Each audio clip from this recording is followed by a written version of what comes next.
Hello, welcome to the Redmen TV over here on United People's TV. I've been asked to do a little bit of a tactical analysis of what Man United can expect from the mighty Reds at Anfield this Sunday. Normally Chris Pajak would do this stuff because I don't really give a shit about tactics. So I'm going to talk.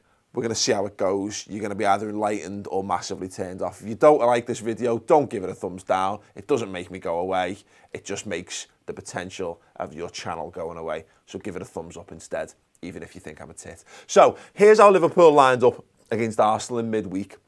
Now, it's, formations are fluid, so it doesn't actually stay like this as such, but Firmino started up front, Lallana started in the pseudo 10, we had Ibe on the right and Milner on the left. A lot of websites and stuff had this completely wrong. They had it, Milner playing a bit deeper, they kind of had, it's not even worth going into it, whatever they had was wrong. That's how Liverpool lined up. And the key to Liverpool's success was the fluidity of this. And I know there's a lot of you thinking like, James Milner, fluidity, but it's true. And what Roberto Firmino does is it's the ability to drop off in and around here. And what Adam Lallana did, and Adam Lallana's got, I think he's got 5 assists this season, but his goal return, I think he's only got 1 goal. He's not providing the goal threat that we maybe would need from a traditional number 10, but he does the job of what you would expect someone to do. So what he was doing really well against Arsenal was that if Firmino's vacating this position, Lallana's taking it up and he's looking to get him behind. And this is what's been causing, this is what caused problems for Stoke's defence, it's what caused problems for Arsenal's defence as well, is that it makes Firmino is incredibly difficult to mark, but also so is Lallana. And then when you've got Jordan Ibe out wide on the right-hand side, providing the natural width, he's going to be out here, he's going to look to get down the wing and also cut inside as well. Predominantly, I think the wing play more than the cutting inside, although he is one to be watched out for, and one I hope you don't watch out for, because he has got a really good left-footed shot on him. We saw him score a cracker of a goal in pre-season, decent shot against Arsenal. It's not something that I think is a staple of our play, but it's something that definitely is a possibility that you might see in the game. James Milner essentially is there to perform a job. He's not a natural left winger, as I think you should probably know. But what he does is he performs that role adequately. And what was very good, particularly in the first half with Arsenal, Moreno does most of the typical left wingy stuff for us. Milner plays a little bit more inside, and it's the give and go and the interplay. And you saw a lot of that, particularly in the first 15-20 minutes against Arsenal, when we were looking to really blitz Arsenal's defence and get in front. Milner will play little 1-2s, little give and goes, and look to get Moreno in as advanced as possible to get himself into a crossing position. On the other side, yeah, Klein will get up and support, but I think particularly when Ibe's starting in that game, Klein does a lot of what we saw against Arsenal. Klein doing a lot of this, dropping the shoulder. People expect him to go outside because that's what he does a lot of the time when he plays right back for Liverpool. But where he was having a good deal of success was just Ibe was hovering out the right and Klein was able to drive in here and then look to link up with a Firmino or whatever who's dropping off the front. So interesting stuff.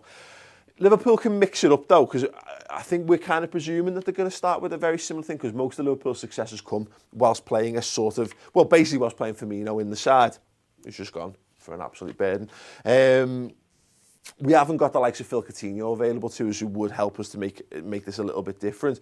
But what we could see, and we've seen a little bit more of them when Liverpool look to change it, they've now developed something of a 4-4-2. So what we could see, and what we saw when Liverpool made the changes, was Milner come off, Lallana then goes out to do that job on the left wing. You can keep Ibe there, but what you do is you bring Christian Benteke in, and it goes to something a bit more like this. So whereas what we were seeing as well, which I didn't mention, Jordan Henderson tends to do a lot of the defensive midfield work. He'll sit in a lot more and look to spray passes and look to dictate the play. Particularly the first half against Arsenal, Emre Can was getting up a lot more in support. That died a death in the second half, big time.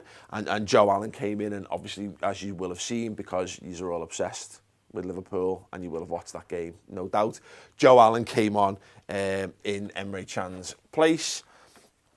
He got up in support of Christian Benteke. Christian Benteke with a knockdown. Joe Allen arriving late in the box scores the goal. Is that going to be a threat? Hey, look, he's proven that it is a threat to some extent. Is it the kind of thing that you're going to expect to see on a regular basis? We've not seen that on a regular basis in Joe Allen's career ever. So whilst it remains a possibility, much like the possibility of a streaker coming on and nodding one in, it's not necessarily something that I think is going to happen. But we've seen it happen, so it can happen. But yeah, what it allows Liverpool to do is cause more of a threat in terms of getting crosses in, causing threats and getting players around Benteke. So Firmino, it is a pseudo 4-4-2, but it's not 4-4-2 in the strictest sense because Firmino can drift out wide and drift to the back post to support. So, you know, if Benteke attacks the front post, Firmino will hang around the back. He can also get in and amongst here. So what we can end up with is a sort of 4-1-4-1. If needs be, which the ideal world scenario of this is that as many of these players as possible to just get near Christian Benteke so that when he does inevitably win headers or he gets the ball to chest or to feet, he's got runners off him. And it's not something that we've been spectacular with, but it's definitely when we see the best of Christian Benteke, it's no surprises. Crosses into the box, I think that's a little bit of a cliche if I'm honest, but it is something that he's clearly a threat with, as we saw with the goal, the equalising goal against Arsenal. But where he's at his most threatening is when he's literally got people winning the second balls off him. And I think that could be, I'm not sure, I don't think that's how we'll start, but if Liverpool are looking to press on in the second half, the last 20 minutes or so of a match, I wouldn't be surprised to see Liverpool do something very similar again. So there you go. Not the most in-depth tactical analysis you'll ever see, but there's a very rough guide to how Liverpool approached the Arsenal game and therefore how that could translate to approaching the game on Sunday against yourselves. Anyway, thank you very much for watching this. Give this video a thumbs up. Subscribe to United People's TV if you want to check out more better content, better produced, with better, funnier, much more handsome and engaging people. Go and subscribe to the redmentv.com. I'm talking about Chris, not me, of course. But yeah, leave your thoughts on this in the comments below. I'd be interested to know, particularly for Man United fans watching, are Liverpool's players, which are the ones that you fear the most? I know you might be cocky and brash and what have you, and go, oh no, you're a shit, and you're entitled to that you know, incorrect opinion. But if you had to pick someone that you were, you know, a little bit scared of, yeah, making you do this, which of the Liverpool players would it be? And equally, on the flip side of that, where do you feel that Liverpool can be got at? Where are the weak links in Liverpool's team? I know you're looking at this guy here, and that could be the case. But he can also be an absolute hero. He was invincible as well. None of Arsenal fans ever told you. Anyway, thanks very much for watching. Comment below, subscribe, thumbs up, all that shit. Ta-ra.